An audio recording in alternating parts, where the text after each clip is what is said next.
जय हिंद साथियों, आप सभी लोगों का हमारे यूट्यूब चैनल पर एक बार बहुत बहुत स्वागत है। चलिए आज हमारा जो प्रशिक्षण अधिकारी का नेक्स्ट क्लास प्रारंभ हो रही है, जिसमें हम आपको बताएंगे ओएसआई मॉडल क्या होता है और इससे संबंधित जो पेपर में आपके क्वेश्चन आने वाले हैं या अदर एग्जाम में क्वेश्चन आते हैं ओएसआई मॉडल से, तो पूरा आपका जो हम ओएसआई मॉडल है उसका पूरा आपको एक्सप्लेन करेंगे आपके सामने। और इससे जो भी क्वेश्चन बनते हैं वो यहीं से क्वेश्चन पूरे बनते हैं और हमने पूरे क्वेश्चन यहाँ पे आपको टॉपिक बाई टॉपिक यहाँ पे बता रहे हैं। तो हमारा जो प्रश्न अधिकारी जो आप एग्ज़ाम होने वाला है दिसंबर माह में, तो उस संबंधित क्वेश्चन यहाँ से आते हैं, ठीक है ना। तो हमने यहाँ पे ये सब दिया है इसमें ओ एस आई के बारे में, तो हम आपको इसमें बताते हैं। तो सबसे पहले बताते हैं ओ एस आई मॉडल होता क्या है। तो सबसे पहले ओ एस आई का नाम होता है ओपन सिस्टम इंटरकनेक्शन, ठीक है ना। ओपन सिस्टम इंटरकनेक्शन इसका लॉन्च कब हुआ? तो इसका लॉन्च हुआ 1984 में, इसको लॉन्च किया गया था, ठीक है, या विकसित किया गया था, ठीक है। अब ये क्वेश्चन इस तरह पूछा जाता है भाई विश्व का सबसे पहला इंटरनेट कौन सा है? तो विश्व का सबसे पहले इंटरनेट आपका हुआ ARPANET, ठीक है। अच्छा, नेक्स्ट बात है OSI आपका जो मॉडल है वो 7 लेयर में विभाजित है, ठीक है। उसमें 7 लेयर होती हैं OSI मॉडल में, वो मैं आपको आगे बताऊंगा। तो इसमें फिर जो आपका जो ARPANET है जो यूएस द्वारा कब बनाया गया था? 1969 में बनाया गया था, ठीक है। किसके लिए? डिफेंस सिस्टम के लिए बनाया गया था, ठीक है ना। तो क्वेश्चन इससे आता है कि विश्व का सबसे पहला इंटरनेट कौन सा है? तो आपका कौन सा होता है? ARPANET होता है। जो कहाँ बनाया गया? तो यूएस में बनाया गया, 1969 में बनाया गया था, ठीक है। किसके लिए? डिफेंस सिस्टम के लिए बनाया गया था। इसके पश्चात 1970 में इसमें जब ये OSI सिस्टम बना तो उन्होंने कुछ इसके नियम बनाए, कुछ इसमें कि भाई ये इस नियम के तहत ये काम करेगा, ठीक है। तो उसमें ये नियम बना जिन्हें बोला जाता है कंप्यूटर की भाषा में प्रोटोकॉल्स, ठीक है। यहाँ पे अब वो जो नियम बनाए थे वो 2 प्रकार बनाए थे आपका, एक TCP और एक IP, ठीक है ना। ट्रांसमिशन कंट्रोल प्रोटोकॉल और इंटरनेट प्रोटोकॉल, ये 2 प्रकार के इसमें नियम बनाए थे, ठीक है। इसके पश्चात फिर 13 साल बाद फिर 1983 में फिर क्या कुछ नियम नॉर्मल बना दिए, लेकिन 13 साल बाद इनको क्या स्टैंडर्ड बना दिया गया, इसमें कुछ और एडवांस में जोड़ दिए गए थे इसमें 1983 में, ठीक है। इसको क्या स्टैंडर्ड प्रोटोकॉल के नाम से जाना जाने लगा। तो अभी इसमें क्वेश्चन आता है कि भाई प्रोटोकॉल्स कब बनाए गए? तो आपको वो ध्यान रखना है भाई 1900 आपको कब बनाए गए? यहाँ पर 1970 में बनाए गए, ठीक है। लेकिन जो उसमें उस एक्सटेंड किया गया एडवांस जोड़े गए तो वो 1983 में बनाया गया, ठीक है। इसको स्टैंडर्ड 13 साल बाद इसमें वो एडवांस जोड़े गए। अब इंटरनेट का ऑफिशियल आविष्कार कब हुआ? तो सब लोग जानते हैं इंटरनेट का आविष्कार 1 जनवरी 1983 में इसका इंटरनेट का आविष्कार यहाँ पे करा है, ठीक है। तो 1984 में OSI मॉडल को एडवांस बनाया गया था, एक बार ध्यान रखना, ठीक है ना। कब बनाया गया? तो 1984 में इसको पूर्ण रूप से एडवांस बना दिया गया था। अब OSI मॉडल को किसने मतलब बनाया ये भी पता होना चाहिए। तो OSI मॉडल को बनाया IUSN, जो होता है इंटरनेशनल ऑर्गेनाइजेशन फॉर स्टैंडर्डाइजेशन, ठीक है ना। कब बनाया था? 1984 में बनाया था, ठीक है। तो ये भी आपको ध्यान रखना है। अब OSI मॉडल का कार्य नेटवर्क में डेटा किस तरह ट्रांसफर कर सकते हैं, ठीक है ना। मेन काम क्या होता है कि भाई OSI होती है ना उसका नेटवर्क में मेन काम क्या होता है OSI मॉडल का, कि नेटवर्क में डाटा किस तरह ट्रांसमिट होता है, वो काम पूरा काम करता है OSI मॉडल डिक्लेयर करती है कि भाई किस तरह डाटा जाना है, किस तरह आना है, क्या क्या उसकी कंडीशन रहेंगी, ये पूरा डिफाइन करता है OSI।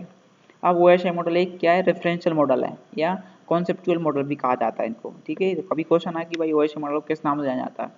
तो OSI मॉडल को रेफरेंस मॉडल या कॉन्सेप्चुअल मॉडल के नाम से भी जाना जाता है। लेकिन इसको प्रैक्टिकली इम्प्लीमेंट नहीं कर सकते, ठीक है। प्रैक्टिकली इम्प्लीमेंट इसको नहीं कर सकते OSI मॉडल को, ठीक है ना। अब इसमें मैंने बताया इसमें 7 लेयर होती हैं, ठीक है। सभी लेयर अपने अपने रूल्स होते हैं, सभी के प्रोटोकॉल्स होते हैं, उस अनुसार ये काम करती हैं पूरी लेयर्स, ठीक है। अब यहाँ पे आप देख लीजिए ये लेयर होती हैं। अब OSI मॉडल की ये लेयर है आपका, हमने बताया था पहली लेयर आपकी होती है। अब इस OSI मॉडल को लिखते इधर इस तरह है, पहला एप्लीकेशन प्रेजेंटेशन, लेकिन गिनते हम इसे इधर से हैं नीचे से।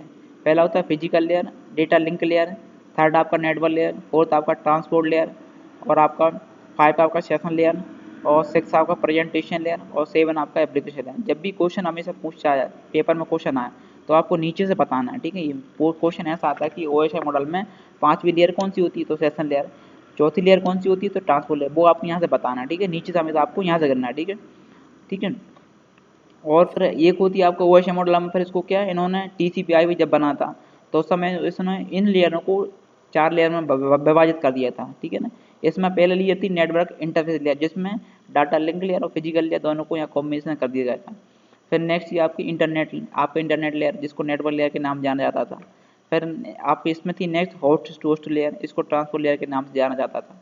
फिर आपकी थी एप्लीकेशन लेयर, ठीक है। तो एप्लीकेशन लेयर में 3 लेयर मर्ज थी आपका, एप्लीकेशन लेयर, प्रेजेंटेशन लेयर और सेशन लेयर, तीनों यहाँ पर मर्ज थी इसके अंतर्गत, ठीक है। तो ये आपको तो यदि वो क्वेश्चन आए कि भाई टीसीपी आईपी में कितनी लेयर होती है तो आपको बताना 4। यदि यहाँ कभी क्वेश्चन कि ओएसआई मॉडल में कितनी लेयर होती हैं तो वो आपको बताना 7 लेयर होती हैं। ठीक है, तो यहाँ पे इसको कंबाइन कर दिया गया है। अब क्वेश्चन इसके बारे में हम पढ़ लेते हैं भाई, हर एक के बारे में। ये एप्लीकेशन लेयर क्या होती है, क्या काम करती है, प्रेजेंटेशन लेयर क्या होती है, क्या काम करती है। और दूसरी बात इसमें, जब भी आप किसी को डाटा भेजते हो तो वो डाटा जाता है ऊपर से, पहला जाएगा एप्लीकेशन लेयर में, फिर जाएगा प्रेजेंटेशन लेयर काम करेगी, फिर सेंसर लेयर काम करेगी, फिर ट्रांसपोर्ट लेयर काम करेगी, फिर नेटवर्क लेयर काम करेगी, फिर डाटा लिंक लेयर, फिर फिजिकल लेयर। लेकिन जब जो व्यक्ति इसको प्राप्त करेगा, ठीक है ना, तो वो व्यक्ति प्राप्त करेगा तो वो कहेगा फिजिकल लेयर से। कहाँ से करता है वो? फिजिकल लेयर से। पहला फिजिकल लेयर आएगा, फिर डाटा लिंक लेयर, फिर नेटवर्क लेयर, फिर ट्रांसपोर्ट लेयर, फिर सेशन लेयर। ये उससे इस तरह से काम करती रहती है ये वाली। ठीक है, तो ये आपको ध्यान रखना है। अब अपन पढ़ लेते हैं एप्लीकेशन लेयर के बारे में। एप्लीकेशन लेयर काम क्या होता है? User to user interaction, service to user. इसमें होता क्या कि ऐसे सॉफ्टवेयर साइट जो एक यूजर से दूसरे यूजर को इंटरेक्शन करवाते हैं। ठीक है ना, यानी आपका जैसे फेसबुक हुआ, भाई मेरे पास फेसबुक, आपके पास फेसबुक, आप लोग चला रहे हो और हम उसके थ्रू वीडियो कॉलिंग या हम मैसेज टाइप कर सकते हैं। तो ऐसे सॉफ्टवेयर या साइट हैं जो एक यूजर से दूसरे यूजर को इंटरेक्ट करवाते हैं या बातचीत करवाते हैं। वो आपका फेसबुक हुआ, व्हाट्सअप हुआ, ट्विटर हुआ, टेलीग्राम हुआ, इंस्टाग्राम, इस तरह के सॉफ्टवेयर कहलाते हैं। तो ये सॉफ्टवेयर आते हैं यहाँ पे एप्लीकेशन लेयर के अंतर्गत आते हैं। ठीक है, इसके कुछ नोट्स भी हैं, आप लोग यहाँ से क्वेश्चन आते हैं पेपर में। भाई जो एप्लीकेशन लेयर होती है इसमें क्या है, इसमें गेटवे का डिवाइस का प्रयोग करते हैं। किस डिवाइस का प्रयोग होता है? इसमें होता है गेटवे जो होती है नेटवर्क डिवाइस का प्रयोग होता है। नेक्स्ट है इसमें जो डेटा होता है वो डेटा के फॉर्म में ट्रेवल करता है। ठीक है ना, किस में आता है? डेटा के फॉर्म में ट्रेवल करता है यहाँ पर, यानी यहाँ पर जाता है एक जगह दूसरी जगह डेटा के रूप में। फिर नेक्स्ट है इसमें स्पेसिफिकेशन एड्रेस यूज करता है, यानी कोई भी इसका एक स्पेसिफिकेशन कोई एड्रेस होगा वो इसका यूज करता है। अब इसमें जो प्रोटोकॉल्स हैं वो कौन कौन से काम करते हैं एप्लीकेशन लेयर में? तो आपका हो गया HTTP, HTTP, फिर आपका जिसको बोलते हैं hyper text transfer protocol, FTP file transfer protocol, telnet, SMTP simple mail transfer protocol, POP3, ठीक है ना, DNS, DHCP, ये तो प्रोटोकॉल होते हैं। तो कभी क्वेश्चन आता है कि एप्लीकेशन लेयर में कौन कौन से प्रोटोकॉल काम करते हैं, तो वो आपको बताना यहाँ पे ये प्रोटोकॉल होते हैं जो इसमें काम करते हैं। फिर नेक्स्ट आपका नेक्स्ट लेयर आपकी कोई प्रेजेंटेशन लेयर। ठीक है, कौन सी लेयर हो गई? प्रेजेंटेशन आपकी लेयर। अब प्रेजेंटेशन लेयर में इसको क्या जाता है? What is the format data, यानी इसमें होता क्या है कि डाटा किस रूप में जा रहा है। भाई आपका डाटा मैं आपको भेज रहा हूँ कोई भी टेक्स्ट या वीडियो, तो वो किस रूप में जा रहा है? भाई वीडियो भेजा तो MP3 में 4 में जा रहा है, मैं सॉन्ग भेजा तो MP3 में जा रहा है, कोई मैं टेक्स्ट भेज रहा है .doc में, तो किस फॉर्मेट में वह जा रहा है ये डिफाइन करता है प्रेजेंटेशन लेयर। ठीक है, अब प्रेजेंटेशन लेयर में और भी काम होते हैं। तो पहला होता है आपका इंक्रिप्शन। कभी क्वेश्चन में इंक्रिप्शन भी आता है। इंक्रिप्शन होता क्या है?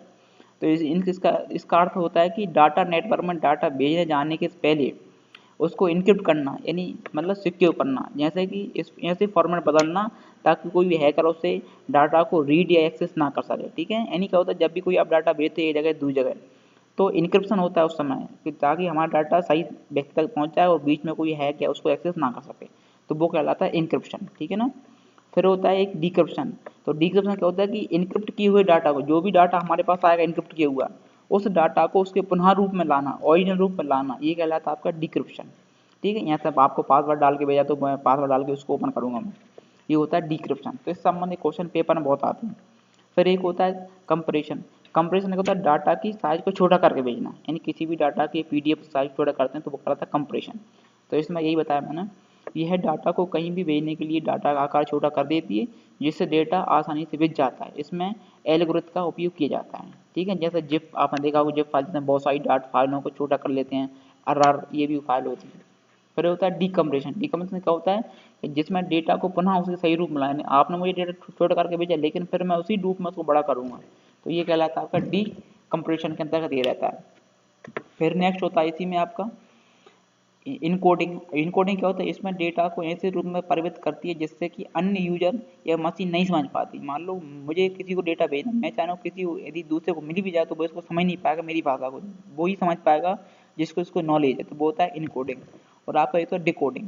इसमें क्या होता है? डेटा को सही रूप में परिवर्तित करना है, यानी जो मैंने भेजा है और फिर मुझे समझना है किसी दूसरे को, तो उसका वो सही रूप से उसको कर सके। ठीक है, किसी के थ्रू, लैंग्वेज के थ्रू या किसी के थ्रू, तो उसको समझ सके, तो वो होता है डिकोडिंग। ठीक है, अब इसके क्वेश्चन और एडवांस क्वेश्चन आते हैं इसमें। ठीक है, इसमें कुछ एडवांस क्वेश्चन है। पहले आएगा आपका, ये क्या काम करती है? आपका अब आपकी जो प्रेजेंटेशन लेयर होती है ये क्या काम करती है, डेटा को मैनेज करती है, यह संचारों को मदद करती है संचार करने में, यह लेयर डेटा को एक्यूरेट फॉर्मेट में ट्रांसफर करती है, यह डेटा को ट्रांसलेट करती है, यह जरूरत पड़ने पर ASCII या EBCDIC में ट्रांसलेट कर सकती है। इसमें इसमें किसका प्रयोग होता है, गेटवे नेटवर्क का इसमें प्रयोग होता है, डिवाइस का, गेटवे डिवाइस का, ठीक है। इसमें डेटा के फॉर्म में ट्रांसफर करता है। और इसमें जो प्रोटोकॉल होते हैं वो होता है SSC, TLS, MIML, ये इसमें प्रोटोकॉल्स होते हैं। फिर नेक्स्ट है आपका सेशन लेयर। अब आप देख सकते हैं सेशन लेयर में यहाँ पे सेशन लेयर। सेशन लेयर क्या होती है, कनेक्शन क्रिएट, यानी कनेक्शन को क्रिएट करती है, manage and close and mail send in passage. क्या होता है कि ये कनेक्शन को क्रिएट करती है पहली बात, दूसरा बात मैनेज करती है और फिर उसको क्लोज भी करती है, ठीक है। इस तरह ये काम करती है। अब कैसे करती है, इसमें डेटा के पीछे पोर्ट नंबर लग जाते हैं, अगल से इसमें क्या था पोर्ट नंबर लग जाते हैं ताकि एक सर्वर दूसरे सर्वर से ना मिल पाए, ठीक है। यदि पोर्ट नंबर नहीं लेंगे तो आपस में सर्वर एक दूसरे से टकरा जाते हैं, फिर ट्रैफिक हो जाता है, फिर सर्वर डाउन हो जाता है, ठीक है। इसमें हमको ध्यान रखना। अगर ईमेल को सर्च करेंगे तो ईमेल का होम क्या बोलते हैं, होम पेज ओपन हो जाएगा, ठीक है। कौन सा होम पेज होगा, इसमें होम पेज ओपन हो जाता है। यदि हम इसको ओपन करेंगे तो डेटा भी बिक जाएगा और ईमेल आपका बंद हो जाएगी, यही तक। तो क्या काम होता है कि हमने किसी को पहले मेल हम ओपन करेंगे, फिर हम किसी को जो भी मेल हमको लिखना वो लिखेंगे, PDF जो भी अटैच करना वो करेंगे। इसके पश्चात जैसे ही वो मेल बिक जाएगा तो जो जहाँ तक जो भेजा होगा फिर हमारा जो कंप्यूटर हमारा जो ईमेल है वो बंद कर देंगे। तो यहाँ तक का पूरा काम होता है सेशन लेयर का, यहीं तक सेशन लेयर एक्टिव होती है। अब इसके कुछ नोट्स हैं, यह 2 डिवाइसों के बीच सेशन उपलब्ध कराती है, पहली बात। दूसरा इसमें डेटा के फॉर्म में ट्रबल होता है। फिर नेक्स्ट है इसमें ADSP, RTCP, PPTP, PAP protocol इसमें यूज करते हैं। और इसमें जो डिवाइस होती है वो होती है गेटवे डिवाइस, ठीक है ना, ये इसमें गेट डिवाइस में काम करती है। फिर नेक्स्ट है आपका ट्रांसपोर्ट लेयर। अब ट्रांसपोर्ट लेयर क्या होती है, इसमें देख लो आप, यह डेटा को छोटे छोटे भागों में तोड़ती है, जिसको बोलते हैं सेगमेंटेशन, ठीक है, छोटे छोटे भागों में तोड़ देती है। यह डेटा को ट्रांसफर करने से पहले एरर को डिटेक्ट करती है, ठीक है, उसके पश्चात उसे ठीक करती है। तो ये मेन काम होता है। कभी क्वेश्चन आता है पेपर में कि भाई ट्रांसपोर्ट लेयर का मेन काम क्या होता है, तो एरर को डिटेक्शन करती है, यानी ढूंढती है, फिर उसको सही करती है, उस जो गलती मिली उसको सही करेगी। फिर नेक्स्ट इसका उपयोग डेटा को फ्लो कंट्रोल करने के लिए किया जाता है। यह लेयर सुनिश्चित करती है कि डेटा सिक्योर में आपका सिक्वेंशियल में ट्रांसफर हो रहा है, ठीक है, तथा अपने कार्य को पूरा करने के लिए TCP यानी transmission control protocol and UDP UH datagram protocol का प्रयोग करती है, ठीक है। फिर नेक्स्ट है यह एंड टू एंड लेयर भी होती है, कौन सी, एंड टू एंड, जिसका उपयोग होस्ट को संदेश देने के लिए किया जाता है। यह लेयर एप्लीकेशन लेयर से डाटा लेती है और इसे डेटा को छोटे छोटे टुकड़ों में विभाजित कर देती है, जिससे डाटा साइज छोटा हो जाता है, ये आपको ध्यान रखना है। फिर नेक्स्ट है पीयर टू पीयर और एंड टू एंड कनेक्शन प्रदान करती है, ठीक है। यह कभी क्वेश्चन आता है भाई कौन सी लेयर होती है जो पीयर टू पीयर और एंड टू एंड कनेक्शन प्रदान करती है, तो वो आपकी ट्रांसपोर्ट लेयर होती है, वो आपको ध्यान रखना है। फिर यह लेयर 2 कंप्यूटर का उपयोग करके संचार को उपलब्ध कराती है, ठीक है ना, 2 कंप्यूटर उपयोग करेगी और संचार को आपने कम्युनिकेशन कराएगी, ठीक है। और इसको सेगमेंट लेयर भी कहा जाता है। यह ट्रैफिक को कंट्रोल भी करती है, किसको करती है, ट्रैफिक को कंट्रोल भी करती है। इसमें गेटवे नेटवर्क डिवाइस का प्रयोग करती है।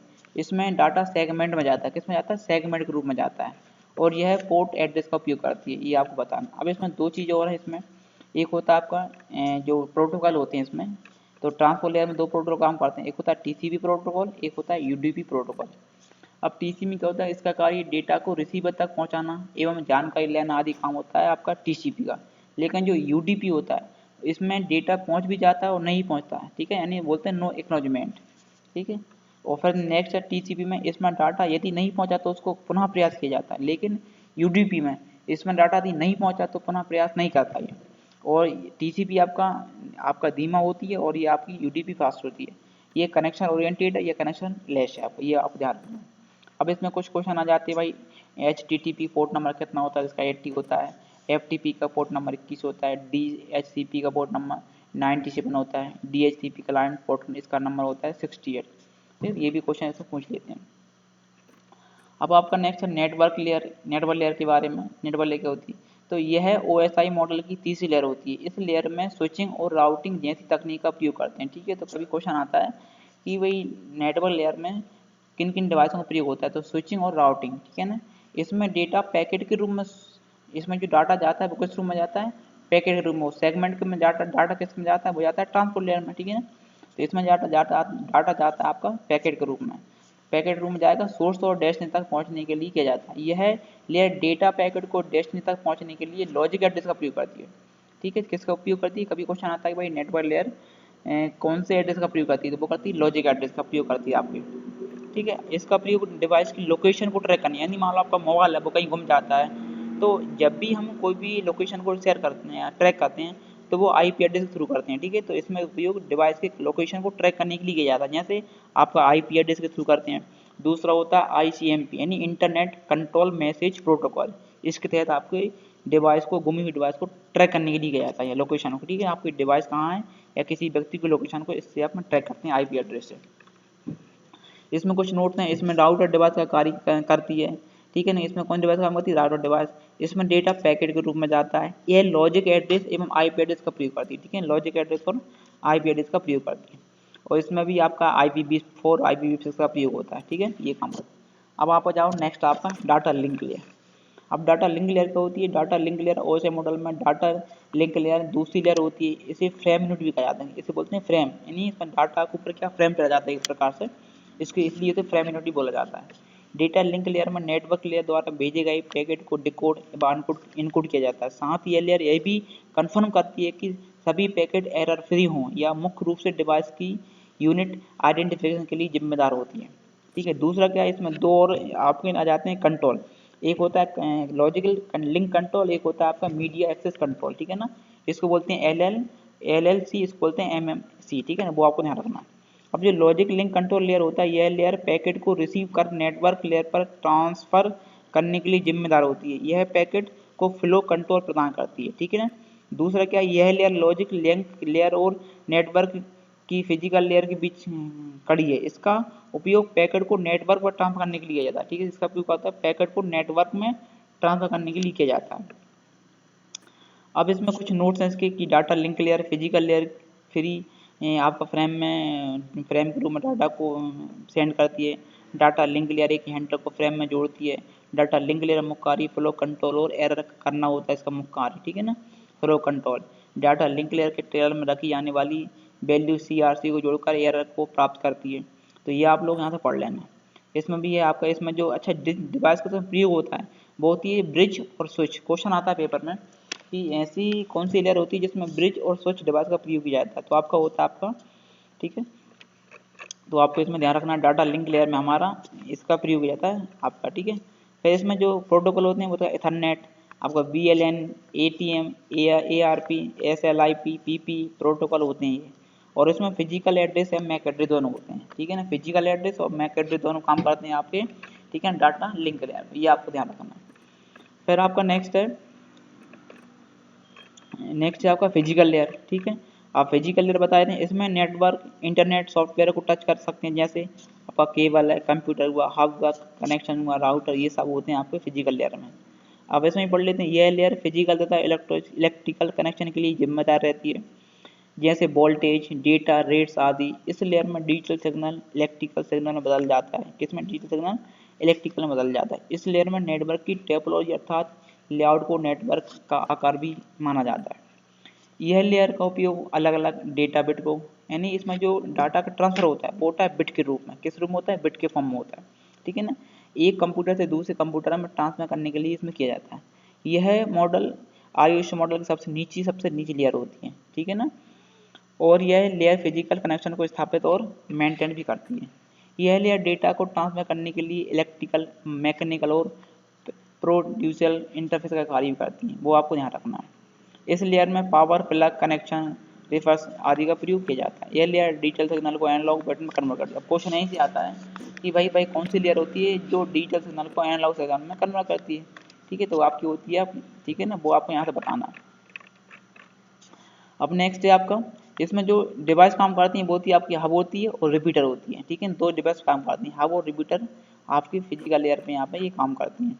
अब नेक्स्ट इसमें जो मैंने बता दिया हब रिपीटर ये काम करती हैं। इसमें मैक एड्रेस और केबल का प्रयोग होता है। फिर नेक्स्ट है इसमें डाटा बिट के रूप में जाता है। तो ये यहाँ से क्वेश्चन पूछे जाते हैं।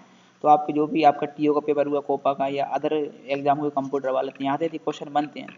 तो सभी क्वेश्चन इंपॉर्टेंट यहीं से क्वेश्चन आते हैं आपको, जो भी मैंने महत्वपूर्ण क्वेश्चन है महत्वपूर्ण टॉपिक के संबंध जो भी जानकारी वो यहाँ पर मैंने कर दी है, तो आप लोग यहाँ से पढ़ सकते हैं। ठीक है, तो आपके जो पेपर में टीए का होने वाले यहीं से आपके क्वेश्चन बनते हैं।